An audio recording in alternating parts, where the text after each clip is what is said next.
I was using this wreath for Halloween decorations and now I'm going to give it a quick Christmas makeover.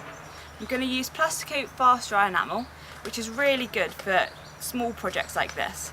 I'm going to spray the base of the wreath in white and then use some ivy and spray that in chrome and copper and simply just wrap it around. So a really quick and easy project. I'm going to give the can a good shake and then I'm ready to start spraying.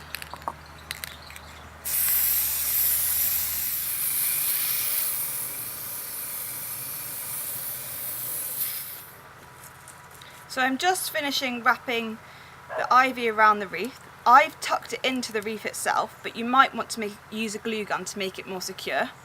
I'm really happy with the finished product. I really like metallics at Christmas and this is going to look great. It's such a quick and easy project.